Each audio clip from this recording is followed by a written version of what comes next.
धर्म की जय हो, अधर्म का नाश हो, प्राणियों में सद्भावना हो, विश्व का कल्याण हो, गौ माता की जय हो, गौ हत्या बंद हो, भारत अखंड हो, सर्वभूत हृदय धर्म सम्राट श्री स्वामी करपात्री जी महाराज की जय हो, श्री जगन्नाथ महाप्रभु की जय हो, श्री बलभद्र महाप्रभु की जय हो, भगवती सुभद्रा देवी की जय हो, हर हर महादेव।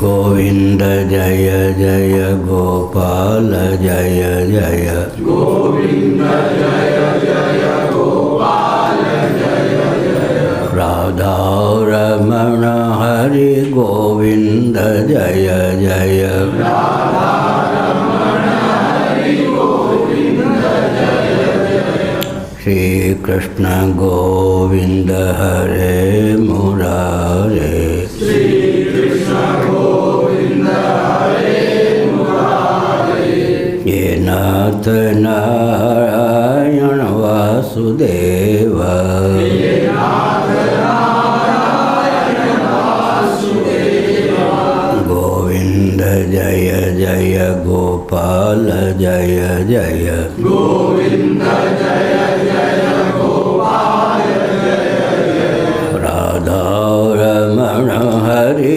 गोविंद जय जय राधा रमण हरि गोविंद जय जय, गोविंद जय जय गोपाल जय जय गोविंद जय जय गोपाल जय जय, राधा रमण हरि गोविंद जय जय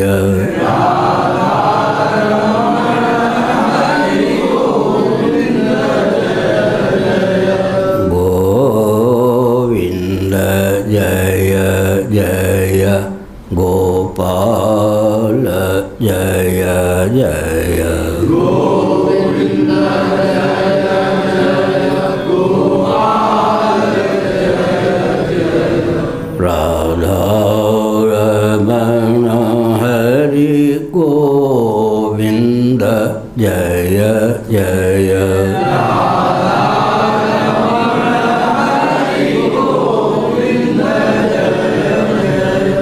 श्री वृंदावन विहारी लाल की जय।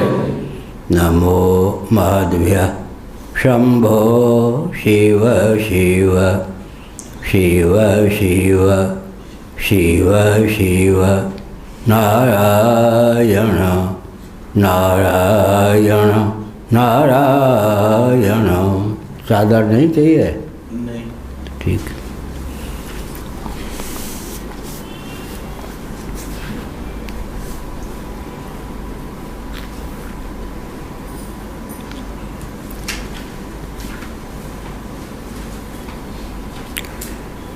श्रीमद्भागवत सप्तम स्कंध अध्याय 10 श्लोक 39, 40, 41, 42। येन पूर्वकृतं यत्तद् राजान कृष्णवैरिणः जहुस्त्वन्ते तदात्मानः कीटः पेशस्कृतो यथा यथा यथा भगवतो भक्त्या परमया विदा कृपाश्चैद्यादयः सात्म्यं हरेस्तच्चिन्तया ययुः। आख्यातं सर्वमेतत्ते यन्मां त्वं परिपृष्टवान् दमघोषसुतादीनां हरे सात्म्यमपि द्विषां। नारायण।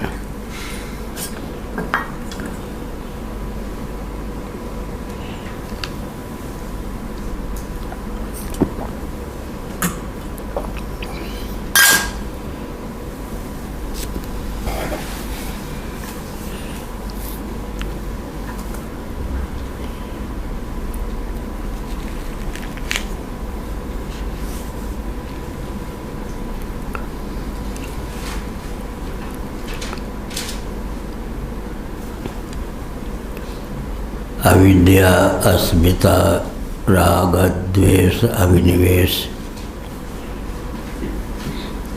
योग दर्शन के अनुसार ये 5 क्लेश हैं, अर्थात क्लेश में हेतु हैं।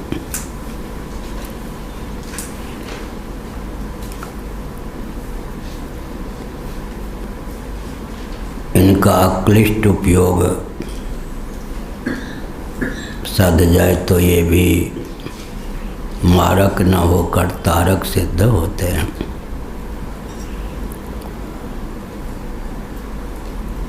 योग दर्शन के अनुसार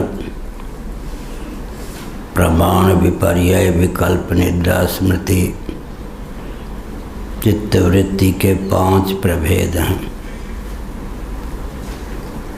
लेकिन 5 प्रभेदों के क्लिष्ट और अक्लिष्ट 2 प्रकार से उपयोग हो सकते हैं। जो किसी भी घटना का अक्लिष्ट उपयोग करने में समर्थ है, भवसिंधु से सुगमता पूर्वक तरने में समर्थ है। श्रीमद् भागवत के 11 स्कंद के अनुशीलन से यह तथ्य सिद्ध है कि सृष्टि जो बनी है, भक्ति, विरक्ति, भगवत प्रबोध में इसका उपयोग सध जाए, यही इसका लक्ष्य है। हमारे जीवन की सार्थकता भी इसी में सन्निहित है कि हम भव का उपयोग, जीवन का उपयोग भक्ति, विरक्ति और भगवत प्रबोध में करें।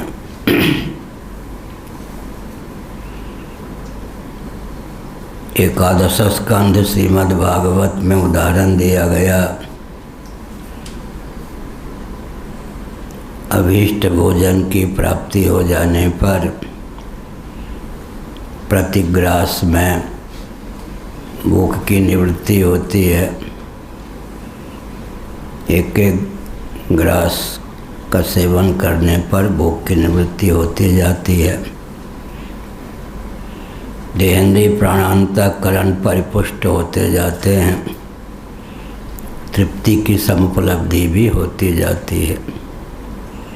क्षुण्णवृत्ति, पुष्टि और तृप्ति भोजन के 3 फल हैं। ऐसे ही वैराग्य, बोध और भक्ति भव के 3 फल हैं। जन्म लिया है और इन 3 फलों को प्राप्त करने में हम समर्थ हो गए, समझना चाहिए कि जीवन सार्थक हो गया। अगर जन्म लेने पर अरबों रुपये बटोर लिया, लेकिन भक्ति, विरक्ति, भगवत प्रबोध से जीवन को सुदूर रखा, तो जन्म लेना व्यर्थ गया।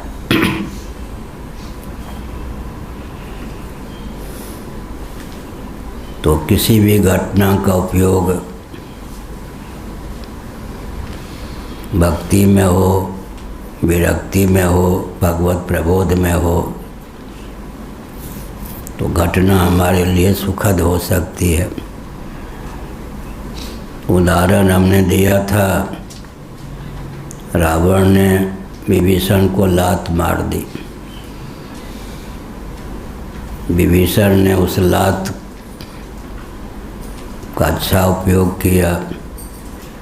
आप बड़े भाई हैं, आपने लात मार दी, कोई बात नहीं। आपने लात क्या मारी, मेरी ममता की पिटारी पर ही आपने प्रहार कर दिया। मुझे दोष न दें, अब मैं चला राम जी के पास। उस लात ने बात बना दी, भगवान के चरणों में लाकर उस लात ने रख दी। तो लात खाने का भी अक्लिष्ट उपयोग हो गया। कहीं कहीं सम्मान का भी क्लिष्ट उपयोग हो जाता है। सम्मान में व्यक्ति फूल के तुम्बा हो जाता है। जिसकी किंकरता नहीं पालनी चाहिए, उसकी भी किंकरता पाल लेता है।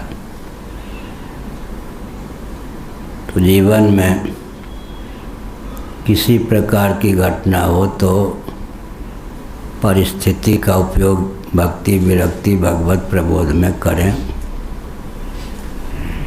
तो जीवन की सार्थकता है। एक जगत होता है, एक संसार होता है। ईश शिष्ट द्वैता प्रपंच का नाम जगत है पंचदशी। जीव शिष्ट अर्थात अस्मदादि विरचित द्वैत प्रपंच का नाम संसार है। जगत निबंधन में हेतु नहीं है, संसार निबंधन में हेतु है। मानि मानि बंधन में आयो। भगवत विरचित यह जो भव है इसको जगत कहते हैं। भगवान ने देहेंद्रीय प्राणांतकरण से हमको जीवन दिया। हम भवसिंधु के तरने में अगर इस जीवन का उपयोग करते हैं तो जीवन सार्थक होता है। भवबंधन को परिपुष्ट करने में जीवन का उपयोग करते हैं तो जीवन निरर्थक होता है। जीव शिष्ट द्वैत प्रपंच अहमता ममता रूप है। अहमता ममता ही जीव के बंधन में हेतु है। पंचदशी के अनुसार बोल रहा हूँ।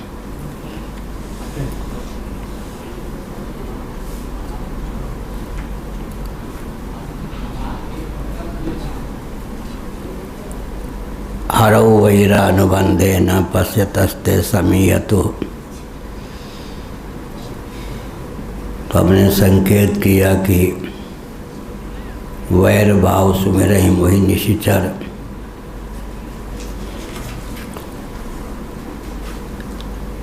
ये दुष्ट लोग वैर भाव से मेरा स्मरण करते हैं। वेन जैसा जो व्यक्ति होता है न भगवान में राग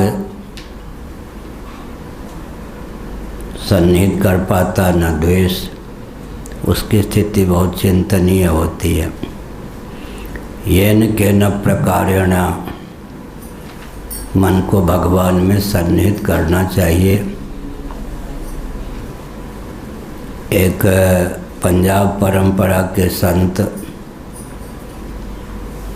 जब मैं वृंदावन में रहता था उरियावा जी के यहाँ मेरे पास आते थे। पहली बार वे आए तो मुझसे कहा कि भगवान श्री कृष्ण से मुझे मिला दीजिए।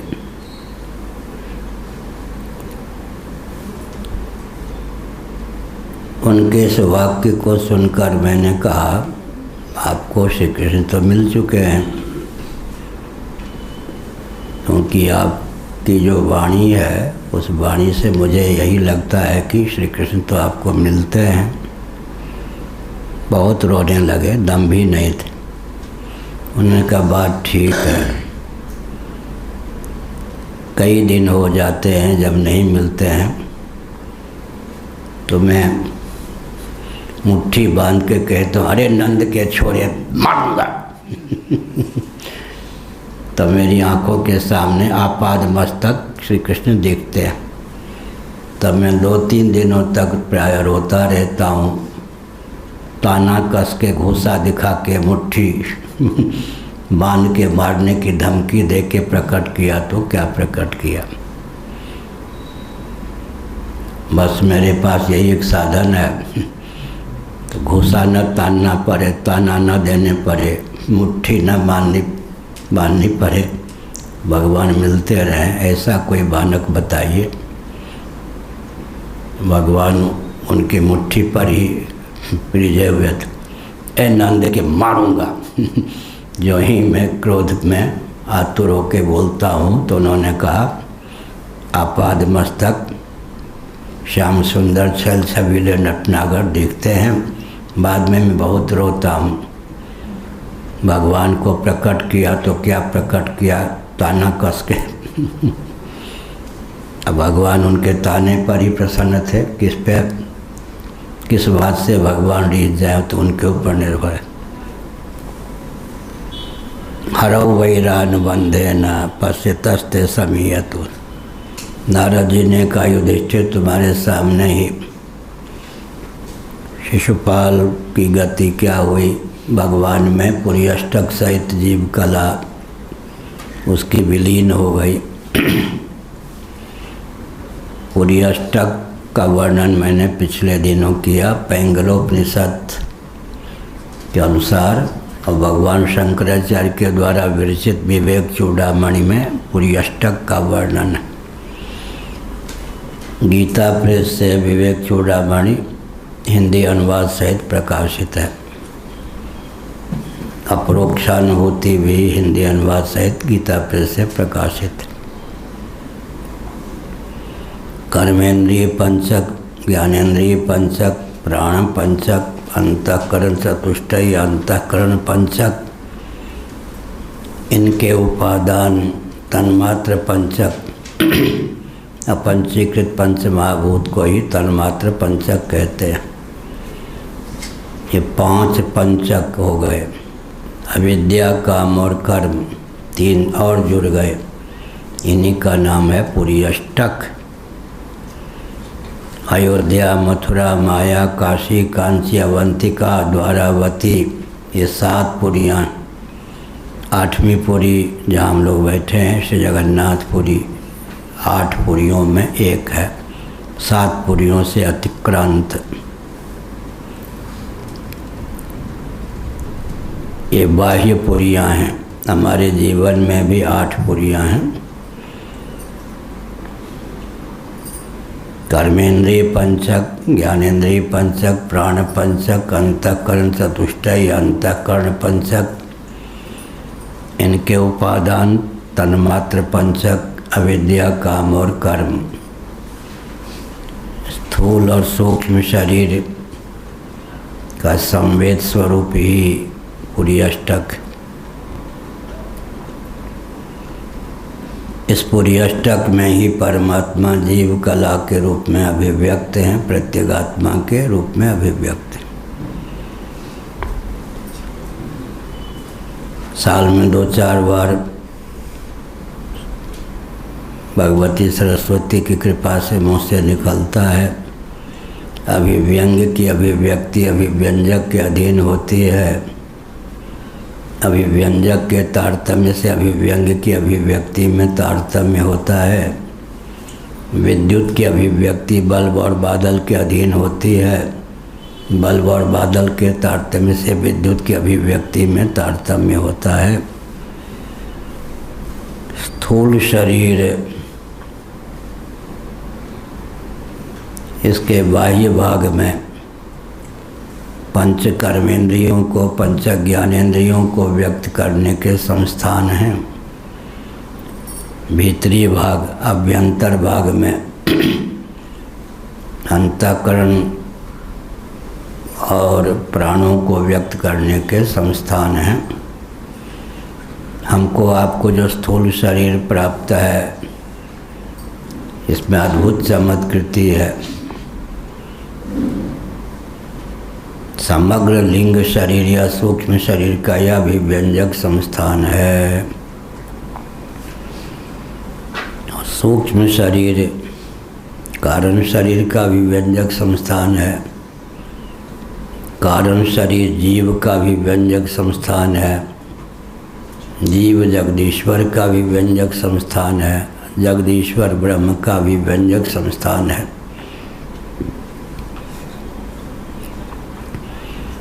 माया शक्ति जो कि त्रिगुणात्मिका है, उसकी यह चमत्कृति है कि एक ही सच्चिदानंद तत्व जीव जगत जगदीश्वर तीनों रूपों में स्फुरित है। जगत जीव और जगदीश्वर तीनों का मौलिक स्वरूप वेदांत वेद्य सच्चिदानंद तत्व ही सिद्ध है।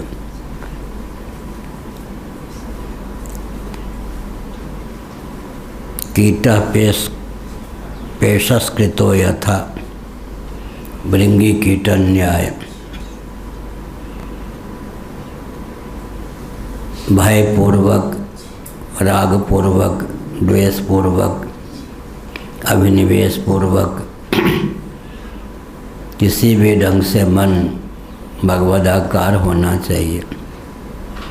पिछले दिनों मैंने बताया कि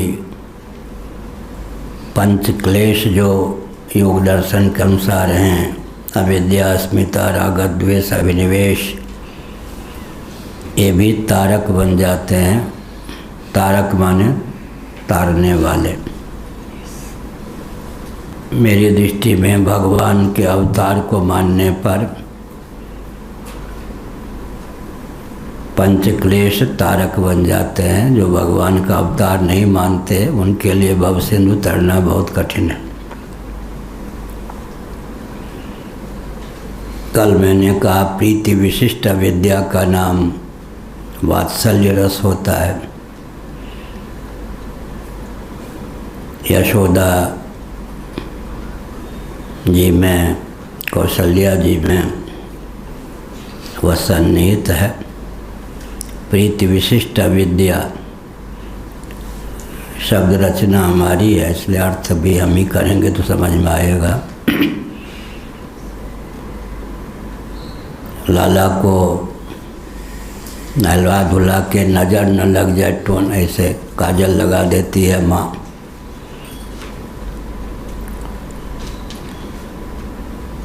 वो क्या है, लाला की नज़र तो दूसरों को लग सकती है, लाला को किसकी नज़र लगे। लेकिन वात्सल्य रस जो है प्रीति विशिष्ट विद्या है। कहीं लाला को चोट न लग जाए, कोई क्लेश ना हो जाए, लाला के प्राण पर कोई संकट ना आ जाए, यह सब क्या है तो अविद्या ही। लेकिन प्रीति विशिष्ट होने के कारण वात्सल्य रस है। अविद्या का विषय भगवान को बना लेंगे तो अविद्या भी तारणी हो जाएगी, तारने वाली हो जाएगी। अस्मिता मधुरीपुरामिति भावनशीला गीत गोविंदम रास पंचाध्यायी कृष्णोहम।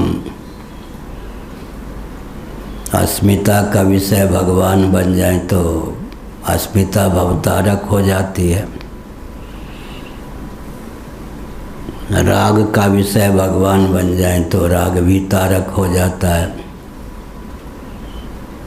सबसे क्लिष्ट हैं क्लेश, द्वेष और अभिनिवेश। प्रीति विशिष्ट विद्या के विषय भी भगवान को नहीं बना सकते। अस्मिता के विषय भी भगवान को नहीं बना सकते। राग के विषय भी भगवान को नहीं बना सकते, तो द्वेष का विषय ही भगवान को बना लीजिए। अभिनिवेश का विषय ही भगवान को बना लीजिए। अभिनिवेश मृत्यु के भय का नाम योग दर्शन के अनुसार अभिनिवेश है।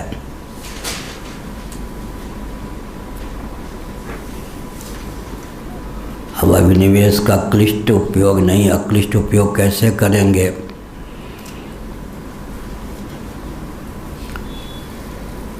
जो मारीच था उसने या उसके जीवन में अभिनिवेश का क्लिष्ट उपयोग हो गया।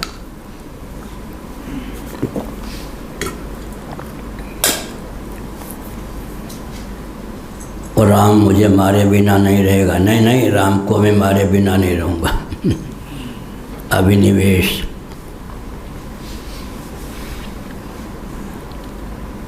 भगवान को लेकर अभिनिवेश हो जाए, मारे बिना मुझे नहीं रहेंगे, मैं मारे बिना नहीं रहूँगा। तो अभिनिवेश के बल पर भी भगवदाकारित वृत्ति तो होती है।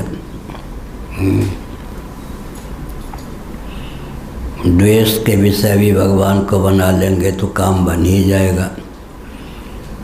भक्त तो अविद्या, अस्मिता, राग का विषय ही भगवान को बनाते हैं। लेकिन जो बहिर्मुख व्यक्ति होते हैं, भक्ति नहीं कर सकते, शापित भक्त होते हैं, वे द्वेष और अभिनिवेश नामक क्लेश का विषय भगवान को बनाकर भी भवसागर से तर जाते हैं। येन के न प्रकारे न मन को भगवान में लगाना चाहिए। अविद्या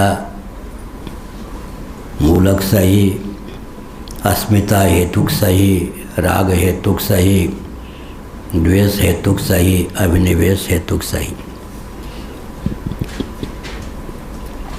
कीटा पेशस्कृतो यथा, उदाहरण और व्याख्या आपने कल कर दी थी। कीट जो होता है, भृंगी कीटन्याय, भृंगी को पहचान होती है कि किस कीट को, किस प्रकार के कीट को, किस जाति के कीट को डंक मारकर, भयभीत करके, बिल में बंद करके, गूंज के बल पर अभिनिविष्ट कर मैं अपने सरीखी या अपने सरीखा बना सकता हूँ। भृंगी को पहचान होती है कि अपनी सरीखी कैसे बनाऊँ। कल परसों मैंने बताया नैमिषारण्य में एक गुफा में रहकर मैंने देखा, जो भृंगी होती है, गुफा के बाहर मैंने देखा कि आम के बाग में घूमकर जिस जाति के कीट को भृंगी बना सकती है, उस जाति के कीट को डंक मार देती है। बेचारा बेहोश हो जाता है।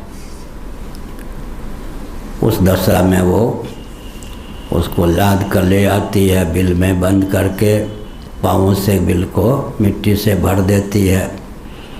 गुनगुन गुनगुन गुनगुन गुनगुन लगभग 30 मिनटों तक वो करती रहती है। भय सन्निविष्ट वो जो कीट होता है, बिना देह त्याग किए ही ज्यों के त्यों भृंगी हो जाता है। घड़ी की आवश्यकता नहीं। जिस भृंगी ने कीट को डंक मारा, भयभीत किया और गुनगुना कर भृंगी बना दिया, उसको ज्ञान हो जाता है कि अब मेरे द्वारा घायल कीट अभिनिवेश की प्रगल्भता के कारण भृंगी बन गया। वो पाँव से बिल की मिट्टी को हटा देती है। नवजात कीट भृंगी होकर फिर वही काम शुरू करता है। वो भी पहले जिस जाति का था, उस जाति के कीट को डंक मार करके लगभग 30 मिनट की सीमा में भृंगी बना देता है। इसी का नाम है भृंगी कीटन न्याय। देह त्याग के बिना भी व्यक्ति के जीवन में आमूलचूल परिवर्तन ध्यान के बल पर संभव है, यह अभिप्राय। सदा तद्भाव भावितः, गीता में कहा सदा तद्भाव भावितः। ध्यान का बहुत महत्व, अभिनिवेश पूर्वक ध्यान का बहुत महत्व है।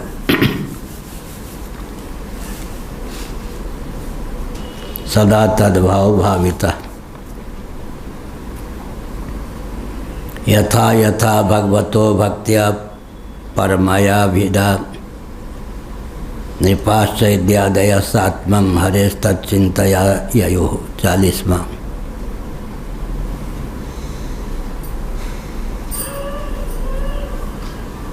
जिस प्रकार भगवान के लाडले प्यारे भक्त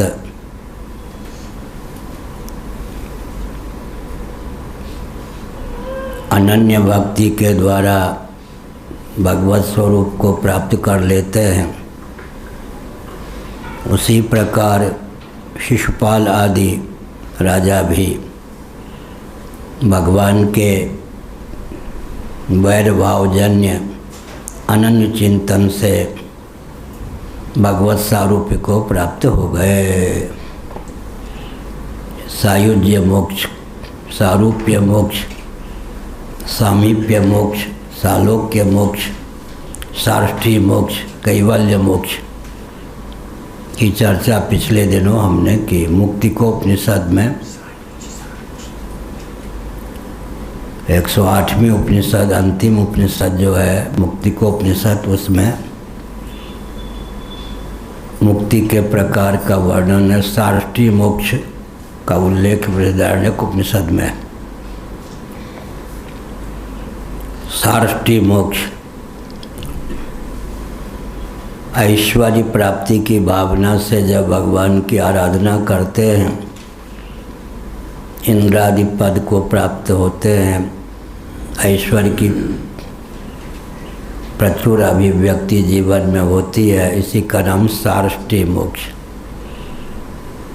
जांचिए जानक जीवन सो जही जांचत जाचकता जरी जाए, तुलसीदास जी ने लिखा। अरे वो मन जांचने की, मांगने की वृत्ति शांत नहीं होती है। सेठ साहूकार राजा महाराजा से मत जांचो, जानकी जीवन राम जी से जांच के देखो तो सही।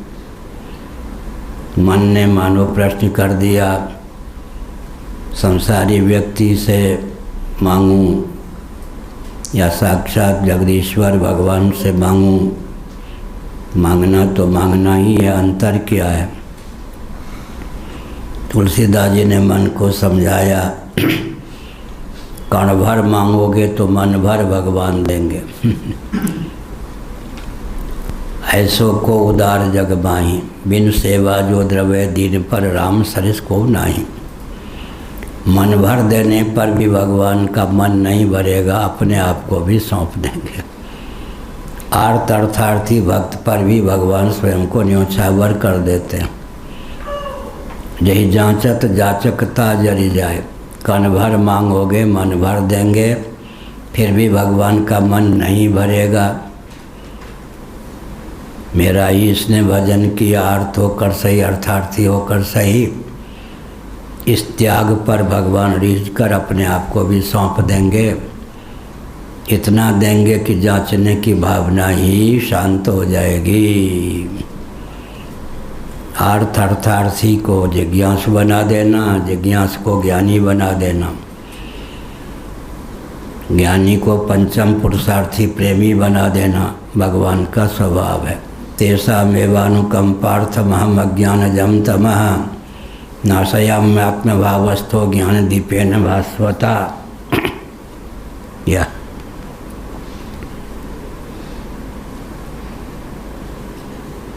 सात्म्यम हरेस्तचिंतया ययु, भगवद भावापन्न हो गए, सात्म्यम भगवान के सारूप्य को प्राप्त हो गए। कौन? शिशुपाल आदि वैर भाव सुमरई मोहि निश्चर। बहुत बढ़िया है, इसलिए अवतार का महत्व है। जो भगवान का अवतार नहीं मानते,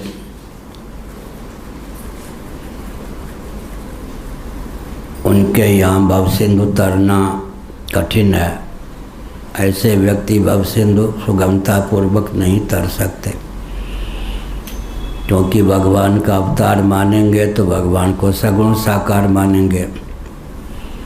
सगुण साकार मानेंगे तो अविद्या का, अस्मिता का, राग का, द्वेष का, अभिनिवेश का तदर्थ उपयोग हो ही सकेगा। ध्यानपूर्वक सुनी रहे। अविद्या, अस्मिता, राग, द्वेष, अभिनिवेश का अक्लिष्ट उपयोग होगा। अब भगवान को सगुण साकार मानेंगे कौन? कभी कभी सबसे उत्कृष्ट को अपकृष्ट मान लिया जाता है। कैसे? सगुण साकार परमात्मा को जो मानते हैं, भगवान का जो अवतार मानते हैं, आर्य समाज इत्यादि उनके मखौल उड़ाते हैं। वो नहीं समझते कि दार्शनिकता की पराकाष्ठा जिसके जीवन में होती है वही भगवान का अवतार मानता है। भगवान के अवतार में आस्था किसकी होती है? जो भगवान को जगत का निर्माता निमित्त कारण मानता है, जगत के रूप में उल्लसित होने वाला उपादान कारण भी मानता है। जो जगत का अभिन्न निमित्तोपादान कारण भगवान को मानता है वही भगवान का अवतार भी मानता है।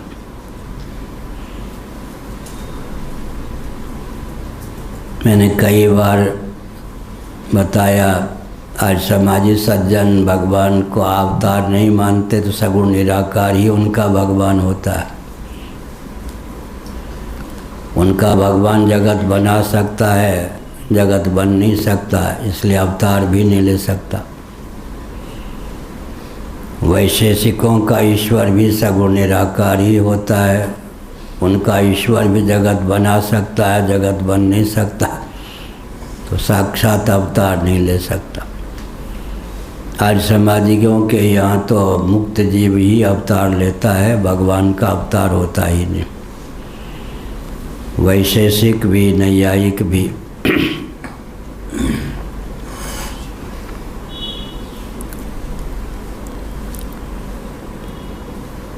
शेषवर सांख्यवादी जो योगी हैं उनका ईश्वर भी जगत बना सकता है, जगत बन नहीं सकता, साक्षात अवतार नहीं ले सकता।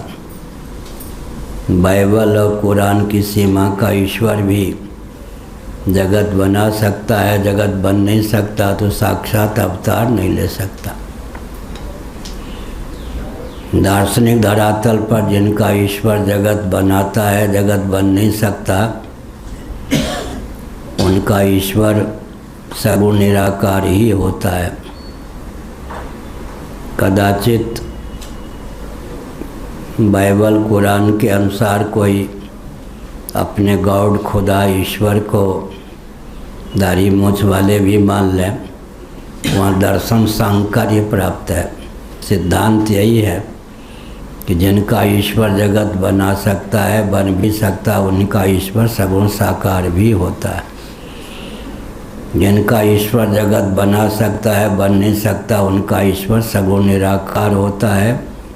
वैशेषिकों का ईश्वर, नैयायिकों का ईश्वर, शेषवर सांख्यवादी योगियों का ईश्वर, आर्य समाजियों का ईश्वर, बाइबल कुरान शरीफ की सीमा का ईश्वर। हमारे ईश्वर जगत बनाते भी हैं, जगत बनते भी हैं, इसलिए हम सगुण साकार भी मानते हैं, सगुण निराकार भी मानते हैं, निर्गुण निराकार भी मानते हैं। अजोपि सन् अव्ययात्मा भूतानाम ईश्वरोपि सन्, गीता के 4 अध्याय का वचन है, बहुत अच्छा है।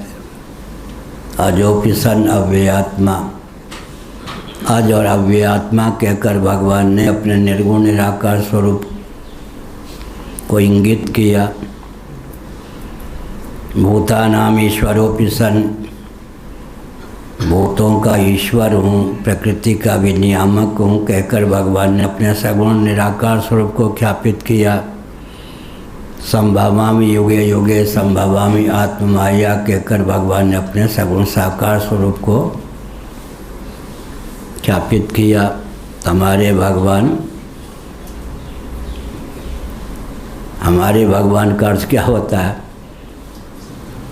हमारी भावना मान्यता के अनुसार जो भगवान तो जैसे हैं वैसे ही हैं।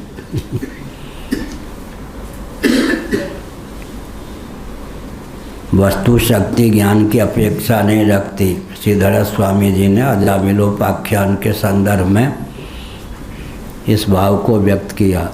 वस्तु शक्ति ज्ञान की अपेक्षा नहीं रखती, लेकिन ईश्वर जैसा है वह तो है ही, लेकिन मान्यता के आधार पर ईश्वर में जमीन आसमान का अंतर हो जाता, ईश्वर ईश्वर में भी आकाश पाताल का अंतर।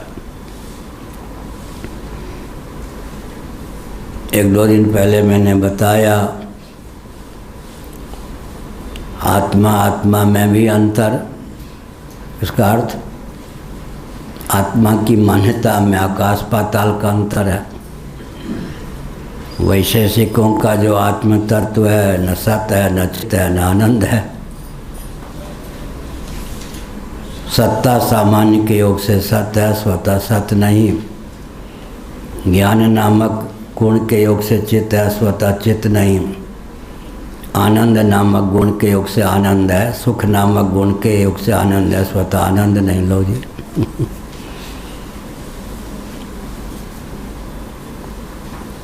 सांख्यों का आत्म तत्व सच्चित है, आनंद नहीं। इसकी व्याख्या पिछले दिनों हम कर चुके। आत्म तत्व तो जैसा है वैसा है, भगवत तत्व तो जैसा है वैसा है, लेकिन मान्यता के अनुसार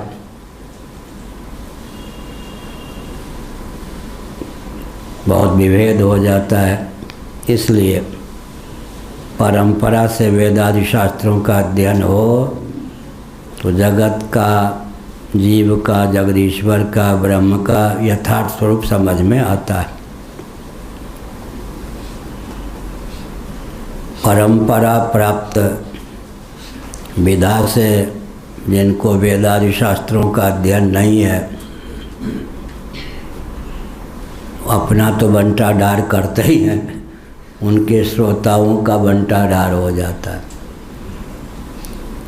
एक बार गलत मान्यता हो गई ना तो 50 जन्म तक मान्यता छूट जाए कृपया न कट। एक व्यक्ति विधिवत अध्ययन न करके, निंदा नहीं कर रहा, लेकिन एक सोचने की बात है, कथावाचक बन जाए, उपदेशक बन जाए, कितना बंटाढार वो करता है दूसरों का, हजारों प्राणियों की अधोगति का मार्ग प्रशस्त कर देता। इसलिए पहले व्यास गद्दी की मर्यादा थी। भगवान शंकराचार्य ने लिखा है, विविध शास्त्रों का जानकार भी हो कोई, संप्रदाय शब्द आदर का पात्र। एक ही संप्रदाय है आजकल जिसने संप्रदाय शब्द को अपने यहाँ सुरक्षित रखा, स्वामी नारायण संप्रदाय। संप्रदाय कहकर कितनी घृणा उत्पन्न कर दी गई है। ये सांप्रदायिक है, ये प्रशंसा का शब्द था या निंदा का? ब्रह्म विद्या संप्रदाय कर्तव्य सनातन वेदादि शास्त्र सम्मत परंपरा से जिन्होंने वेदाध्ययन किया, वेदादि शास्त्र को प्रकट करने की जो सनातन परंपरा है उसका नाम संप्रदाय। संप्रदाय शब्द आस्था का केंद्र। आजकल ये सांप्रदायिक है, माने संकीर्ण है, शब्द का भी दुरुपयोग हो गया या नहीं? संप्रदाय बहुत ऊंचा शब्द। भगवान शंकराचार्य ने कहा, अगर संप्रदाय परंपरा से वेदादि शास्त्रों का अध्ययन नहीं है, बहिष्कृत करने योग्य है, उसकी बात सुनेंगे तो अधोगति होगी। इसलिए परंपरा थी, कथावाचक कौन हो, व्यासपीठ पर कौन बैठे, परंपरा से अध्ययन है या नहीं। आजकल तो डपली, नाचे गावे तोरे तान ताकि दुनिया राखे मान नाचे गावे तोरे तान ताकि दुनिया राखे मान।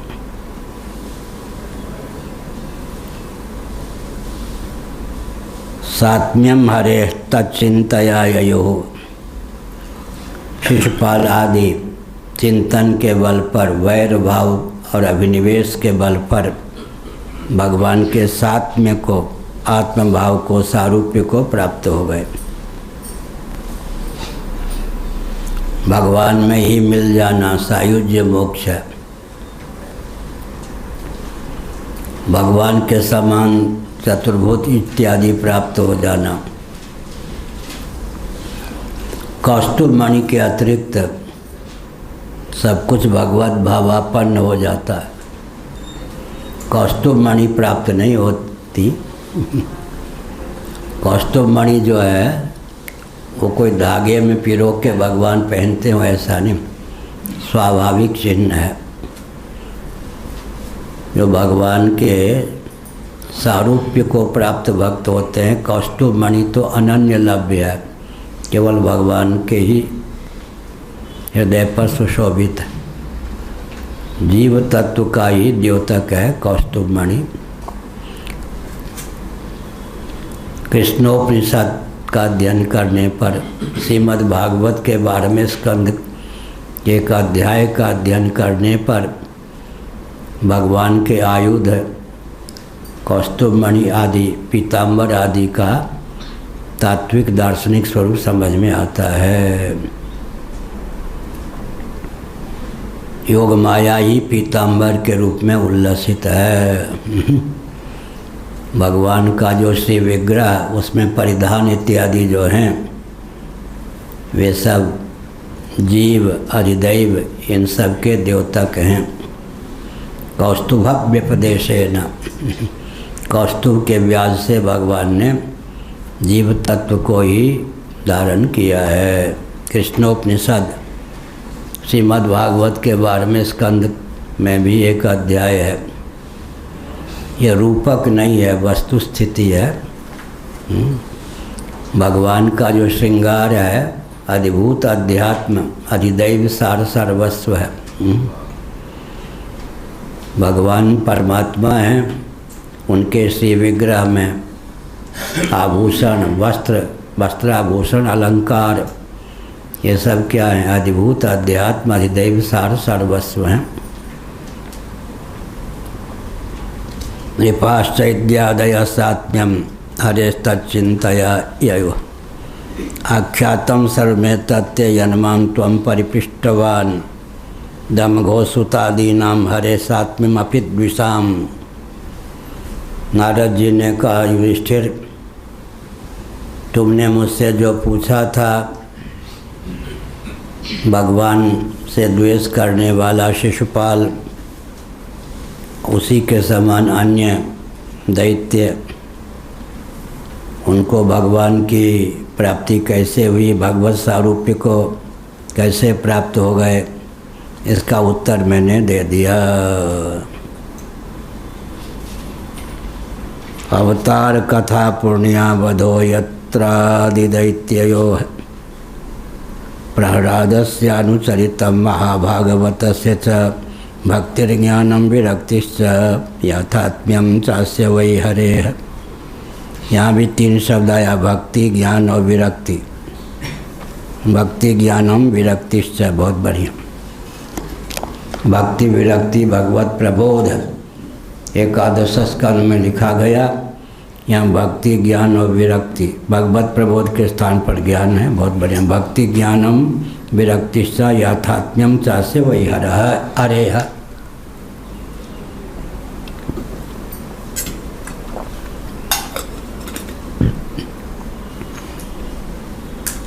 प्राप्त संदर्भ में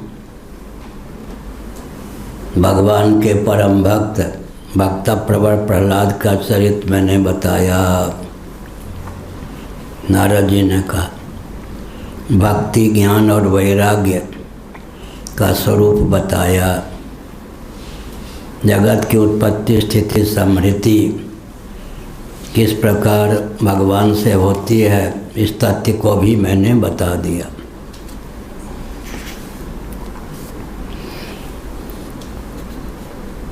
उत्पत्ति स्थिति संहार निग्रह अनुग्रह, ये 5 कृत्य हैं शीतोपनिषद के अनुसार। निग्रह अनुग्रह, निग्रह का संहार में, अनुग्रह का स्थिति में अंतर्भाव कर लेते हैं, 3 ही कृत्य बचते हैं, उत्पत्ति स्थिति समृद्धि। निग्रह अनुग्रह को पृथक करते हैं तो भगवान के 5 कृत्य हो जाते हैं, उत्पत्ति स्थिति समृद्धि निग्रह अनुग्रह। अब विज्ञान में भी कितना भी विकसित विज्ञान क्यों ना हो, विज्ञान के 5 ही प्रभेद होंगे: उत्पत्ति परक, स्थिति परक, संहार परक, निग्रह परक, अनुग्रह परक। 5 कृत्य के बाहर विज्ञान नहीं जा सकता। कोई उत्पत्ति के विशेषज्ञ होते हैं, कोई स्थिति के, कोई समृद्धि के, कोई निग्रह के, कोई अनुग्रह के। उत्पत्ति, स्थिति, समृद्धि, निग्रह, अनुग्रह, ये 5 कृत्य हैं शीतोपनिषद के अनुसार। शिव पुराण के अनुसार दृष्टांत प्राप्त है हमको। पृथ्वी में उत्पत्ति नामक कृत्य की प्रधानता है। स्थावर जंगम प्राणी पृथ्वी से समुद्भूत होते हैं। जल में पालनी शक्ति की प्रधानता है, जल जीवन है। अग्नि में संहार शक्ति की प्रधानता है। वायु में निग्रह शक्ति की प्रधानता है। आकाश में अनुग्रह शक्ति की प्रधानता है। 5 कृत्यों के कर्ता परमात्मा हैं। 5 कृत्यों का स्फुट बोध होना हो तो पृथ्वी, जल, तेज, वायु, आकाश। शिव पुराण में लिखा है। अब देखिए कहीं के ईंट, कहीं के पत्थर, भानुमति ने कुंभा जोड़ा। कोई चीज़ शीतोपनिषद में है, कोई चीज़ शिव पुराण में है। 1 घंटे के हम लोगों के प्रवचन में कम से कम 30-40 वर्ष के अध्ययन का सारांश होता। तो श्रोताओं को 1 ही घंटे में कितनी सामग्री मिल जाती है। इसीलिए बृहदारण्यक में क्या कहा गया? अति सृष्टि। जो ब्रह्मा जी होते हैं वो अपने से उत्कृष्ट सृष्टि की रचना करते हैं। अति सृष्टि, उसका उदाहरण क्या है? ब्रह्मा जी सर्वजीव घनात्मक, सर्वदेव घनात्मक आदि जीव हैं। महाप्रलय के बाद महासर के प्रारंभ में सर्वप्रथम ब्रह्मा जी अभिव्यक्त होते हैं। वे तप के द्वारा जीवत्व को जला डालते हैं, ईश्वर भावापन्न होते हैं। उसके बाद वो देवताओं की रचना करते हैं। तो उसका नाम अति सृष्टि। अति सृष्टि माने ब्रह्मा जी अपने से उत्कृष्ट सृष्टि की रचना करते हैं। इसका अभिप्राय क्या? इसका अभिप्राय है जब वो प्रकट होते हैं तो प्रतिबंधक जीवत्व के अपनोदन के लिए उनको साधन करना पड़ता है। जब वो सिद्ध हो जाते हैं उसके बाद वो सृष्टि रचना करते हैं। अति सृष्टि, अति सृष्टि तो हम लोगों के यहाँ होती है। एक व्यक्ति बहुत तप करके, विद्या अध्ययन करके,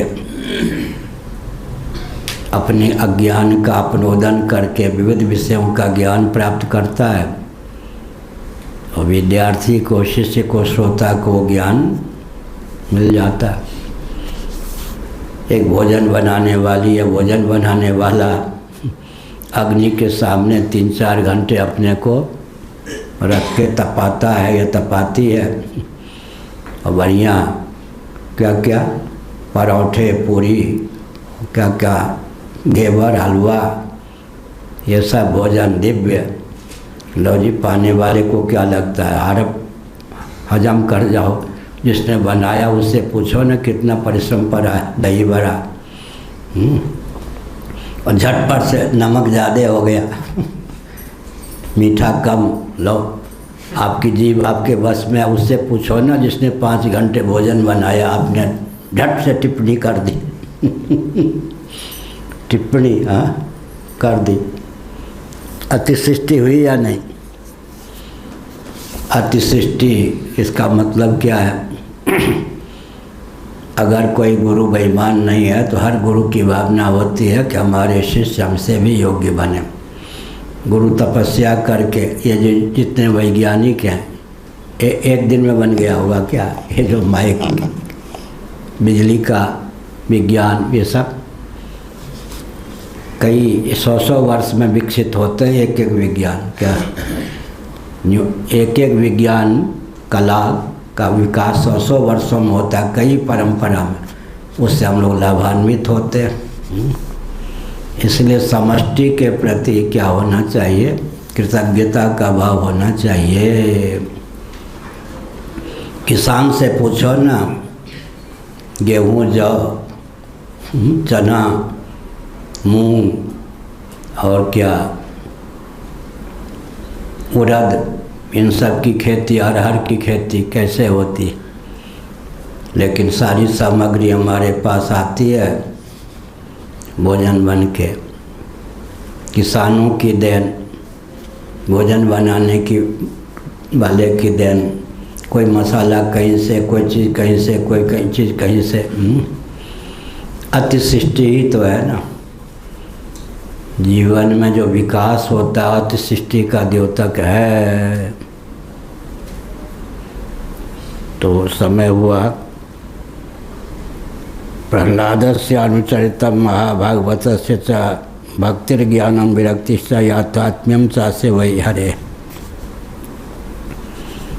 प्रवचन का सार क्या हुआ? भक्ति, विरक्ति, भगवत प्रबोध। जब कोई स्वामी अखंडानंद जी महाराज के सामने कहता, महाराज आपके प्रवचन का यह सारांश, उनका मुंह लटक जाता था। हमने 1 घंटा प्रवचन किया, तुम कहते हो आप जो बोल रहे हो उसका सारांश ये है। क्या? हाँ ठीक है। तो कहते सारांश बताने वाले बड़े विकट होते हैं, बताओ। क्रोधित नहीं होते थे, बड़े शांत ढंग के थे। लेकिन हमने सुना है, महाराज आपने जो कहा उसका सारांश सही है ना। उन्होंने कहा 1 घंटा, मैंने कहा तुमने उस पर पानी फेर दिया। हाँ आओ बाल गोपाल, कहाँ से आए? जगन्नाथ जी के बस बढ़िया। हाँ ये सब पड़ोसी होंगे, बैठ जाइए श्रोता हो। हाँ ये देखो देखो। हाँ तो अब क्या कहा? उत्पत्ति, स्थिति, समृद्धि के जो स्वामी भगवान हैं, उनके यथार्थ स्वरूप, दिव्य गुण और लीलाओं का वर्णन हमने किया। नाम, रूप, लीला, धाम भगवान के सब तारक हैं। कोई नाम का आलम्बन लेकर तर जाता है, कोई रूप का आलम्बन लेके तर जाता है, कोई मुदमयी लीला का आलम्बन लेके तर जाता है, कोई धाम का आलम्बन लेके तर जाता है। ब्रजवासी कहते हैं,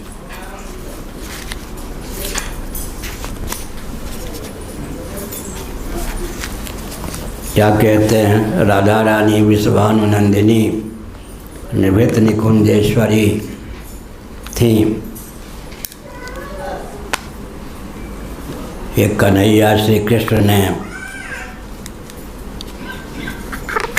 वेणु पर तान छेड़ दिया, मुरली पर तान छेड़ दिया। श्री राधा रानी विश्वानुनंदिनी निभृत निकुंजेश्वरी के निरावरण कर्ण कोणों से मुरली ध्वनि हृदय में पहुंच गई। भगवान श्री कृष्ण का वेणुवादक का दर्शन तो उन्हें सुलभ नहीं था बाह्य दृष्टि से। उन्होंने संकल्प किया, जिसने मुरली पर तान छेड़ कर इस मधुर संगीत को प्रसारित किया है, मैं उसी के प्रति जीवन समर्पित करती हूँ। फिर किसी ने कृष्ण ये नाम सुना दिया। कृष्ण नाम सुनकर जिसका हृदय जितना परिष्कृत होता है ना, उसके हृदय में उतना हलचल उत्पन्न होता। अरसिकेषु कवित्त निवेदनम शिरसि माँ लिख माँ लिख माँ लिख। हे ब्रह्मा जी, और जितने ताप कष्ट देना हो दे दो, एक कष्ट मत देना, जो रसिक नहीं है उनके बीच में अरसिकेषु कवित्व निवेदनम, कविता प्रवचन को प्रकट करने का भाग्य मत देना। अरसिकेषु कवित्व निवेदनम शिरसि मालिक मालिक मालिक। देहात में क्या कहते, भैंस के आगे बीन बजावे, भैंस रही पगुराए उसको क्या, भैंस के आगे बीन बजाओ क्या होगा। हाँ, ये नाग कहीं जा बसी हो रे, मेरे पिया को मत डसी हो रे, पहले गाते थे। और रसिक होता है, बीन पर तान छेड़ देता है तो फुफकार कर डसने में समर्थ है। जहरीला सर्प भी यूँ फंड लेकर मुग्ध हो जाता, डसना छोड़ देता। चौकरी मारने में हरिण भी बीन पर तान छेड़ दे तो नादामृत का आस्वादन करते समय बिल्कुल चौकरी मारना छोड़ देता है। बहुत बढ़िया। सुखदेव जी पकड़ में नहीं आते थे तो अपने लाला ही व्यास जी के बरहा पीडम अपने शिष्यों को श्लोक सिखा दिया। वन में जाकर गाना, बरहा पीडम नटवर वपुः कर्णयो कर्णिकारम। सुखदेव जी ने सुना, वो अर्थ जानते थे क्या कहना। अरे ये किसने बनाया? एक कृष्ण द्वैपायन वेदव्यास हैं, ये नहीं कहा तुम्हारे पिताजी। ऐसे श्लोक हजारों। अच्छा, तो भागे हुए श्री कौन? सुखदेव जी आ गए पढ़ने। बरहा पीडम नटवर वपुः कर्णयो कर्णिकारम। तो बहुत बढ़िया। कृष्ण नाम सुन लिया तो राधा रानी के हृदय पर इतना प्रभाव पड़ा, नाम पर ही अपने आप को समर्पित कर दिया। फिर छैल छबीले नट नागर ने वेणु पर नादामृत छेड़ दिया। उस नादामृत को सुनकर जिसने वेणु पर इस नाद को छेड़ा, उसके ऊपर मैं जीवन को समर्पित करती हूँ। एक सखी ने लाकर, मानो ललिता ने, विशाखा ने, एक सखी ने लाकर छैल छबीले नटनागर श्री कृष्णचंद्र का आलोक, उनका चित्र ला के दिखा दिया। मुग्ध होकर राधा रानी ने उस चित्र पर ही अपने आप को न्योछावर कर दिया। उसके बाद वो शोक मग्न होकर मूर्छित होने लगी। सखियों ने कहा क्यों क्यों? उन्होंने कहा मेरा जीवन समाप्त, मैं अब जीवित रहने योग्य नहीं रह गई। तीन पुरुषों में मेरी रति हो गई। पहला पुरुष कौन? जिसने तान छेड़ा मुरली पर। दूसरा पुरुष कौन? जिसका नाम कृष्ण। तीसरा पुरुष कौन? जिसका यह आलोक। मेरी रति तीन पुरुषों में हो गई, मैं अब जीवित नहीं रहूँगी। सखियों ने बताया बड़ी भोली भाली हो, जिसने मुरली पर तान छेड़ा उसी का नाम कृष्ण, उसी का यह चित्र है। तब राधा रानी को संतोष हुआ। किसी को भगवान का नाम ही पकड़ लेता है, कृष्ण, अपूर्व जन की साधना हो तब तो। एक नेपाल के रिश्तेदार थे हमारे, रोटी बेटी का संबंध मिथिलांचल में नेपाल से होते ही, कई जिले मिथिलांचल के नेपाल में हैं। वो दिल्ली में रहते थे। ऐसे ब्राह्मण थे, गांव के रिश्तेदार थे, पड़ोसी के। ऐसे हारमोनियम भी बजाना जानते थे, कथावाचक भी थे, भोजन बनाना भी बहुत जाने, बढ़िया 3-4 विषयों के। वो आ गए हारमोनियम। उन दिनों तो 10 गांव में शायद कोई एक हारमोनियम होता। हारमोनियम लेके आ गए हमारे यहाँ और गाने लगे। बस एक बार वृंदावन के कुंज गलिन में बंसी मधुर बजा दो श्याम। मैं छोटी आयु का था, 3-4 साल का। वो जो गीत घुस गया, गीत क्या घुसा हृदय में, हमने सोच लिया मुझे तो वृंदावन में जाना है। पागल जैसा हो गया गीत सुनकर ही। बस एक बार वृंदावन के कुंज गलिन में बंसी मधुर बजा दो श्याम। नैमिषारण्य में था, दोपहर में गोमती के तट पर। उस पार जंगल, जिधर गोमती ऐसे तो नहा रहा था, उस पार जंगल ही जंगल। कई किलोमीटर दूर कोई बस्ती रही होगी। सहसा बिना किसी को देखे ही पीठ इधर हो गई, मुख इधर हो गया, पीठ पीछे मुख इधर, जिधर आश्रम में रहता था। एक जो नाथ संप्रदाय के बाबा होते ना, ऐसे 16 साल का कोई युवक फेंट में नाथ संप्रदाय वाले झोली रखते ना, ऐसे एक बंसी यहाँ टांगे, एक इतने बड़े बांस के, उसमें जो बांस के जो होते हैं उसमें एक एक बंसी डाले, एक बंसी यहाँ। उसको देखकर मैं इतना मोहित हो गया, दौड़ गया। बहुत गर्मी थी। एक छोटा सा कूलर का पेड़ था, कुछ छाया। हमने कहा कहाँ जा रहे हो? कहा देखो बहुत गर्मी है, तुम भी नंगे पाँव पर, तुम नहा के आए हो, मैं तो नंगे पाँव हूँ, गर्मी लगती है, बातचीत करनी है, चलो वहाँ बैठते। हम बैठ गए। हमने कहा कि बंसी हमको दे दो एक। नहीं दूंगा। तब हमने कहा कि इन बंसियों में से किसी बंसी की तान सुना दो। नहीं सुनाऊंगा। फिर मैंने कहा फेंट वाली बंसी दे दो। नहीं दूंगा। फिर क्या कहा, कृष्ण भावित थे वो, मेरी बंसी सुननी हो तो छोड़ो नैमिषारण्य, मेरी बंसी वृंदावन में ही बजती है। मैं भी चाहूँ तो अन्यत्र में बजा नहीं सकता। अगर मेरी बंसी सुननी है तो चल वृंदावन। मेरी बंसी वृंदावन में ही बजती है, अन्यत्र मैं भी चाहूँ तो मेरी बंसी नहीं बज सकती। हम ये नहीं कह रहे कि कृष्ण ही थे, मान के चलिए कृष्ण बाबापन तो थे ही, युवक थे, 14-16 साल से अधिक की आयु नहीं थी। तो हमने संकेत किया,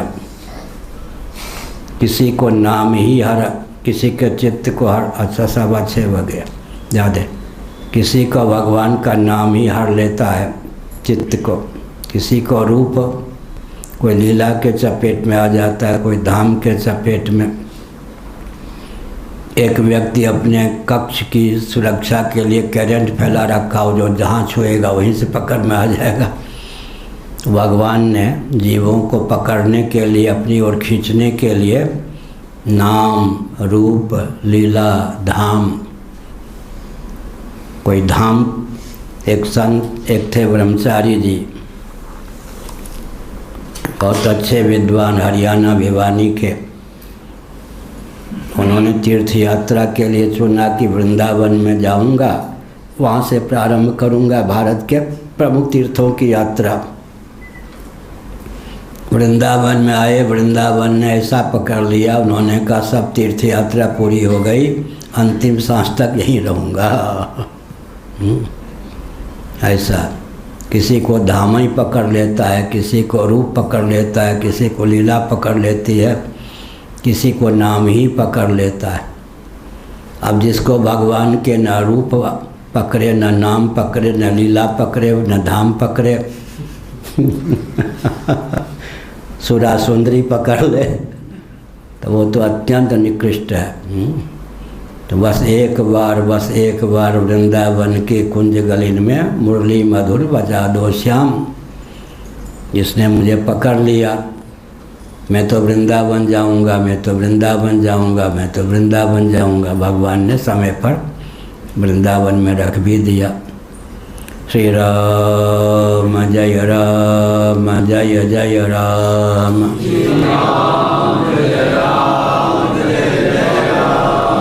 धर्म की अधर्म का प्राणियों में विश्व का गोमाता की गोहत्या भारत सर्वभूत हृदय धर्म सम्राट श्री स्वामी करपात्री जी महाराज की, श्री जगन्नाथ महाप्रभु की, श्री बलभद्र महाप्रभु की, भगवती सुभद्रा देवी की। हर हर